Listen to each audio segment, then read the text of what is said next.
Hi మామ, మీరు కూడా 3D షోల్డర్స్ బిల్డ్ చేయాలనుకుంటే ఫస్ట్ మీరు స్టార్ట్ చేయాల్సింది వర్కౌట్ రేట్ డెల్తో అనమాట. దాని తర్వాత సైడ్ డెల్ట్, తర్వాత ఫ్రంట్ డెల్ట్తో స్టార్ట్ చేయాలి. ఎందుకంటే రేట్ డెల్ట్తో స్టార్ట్ చేయాల్సింది, మనం రేట్ డెల్ట్ ఎక్కువగా ఎవరు ట్రైన్ చేయాలన్నమాట. అండర్ రేటెడ్ మజిల్ లెక్క ఉంటుంది. దానికోసం మనం స్టార్ట్ చేయాల్సింది rear delt. Day 78 and 79 of bulking series. Day 78లో మంది లెగ్ అండ్ షోల్డర్స్, ఇంకా డే 79లో మంది రెస్ట్ డే. ఫస్ట్ వర్కౌట్ వచ్చేసి మన రేట్ డెల్ట్కి మామ.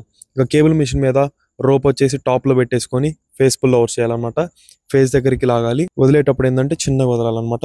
ఇంకా తర్వాత మన సైడ్ డెల్ట్కి సేమ్ లాటరలైజెస్ చేసినట్టే, బట్ ఇంక్లైన్ బెంచ్ తీసేసుకొని ఇంకా టాప్ లో పెట్టేసి ఇంక్లైన్ బెంచ్ మీద లీన్ అయ్యేసి మనం ఎలా పర్ఫామ్ చేస్తాం లాటరలైజెస్ సేమ్ అంతే పర్ఫామ్ చేయాలన్నమాట.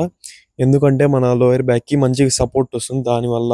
ఇంకా తర్వాత మన ఫ్రంట్ డెల్ట్ కి డమ్బుల్ ప్లస్ లేదా రాడ్ తోనే చేయొచ్చు అనమాట. ఇప్పుడు వీడియోలో ఎలా చూపిస్తున్నాను. ఇంకా ఈ రోజు అయితే మన షోల్డర్ పంప్ అసలు వేరే లెవెల్కి వచ్చింది. ఇంకా సరే అయితే ఇంక రేపు వచ్చే వీడియోలో కలుద్దాం.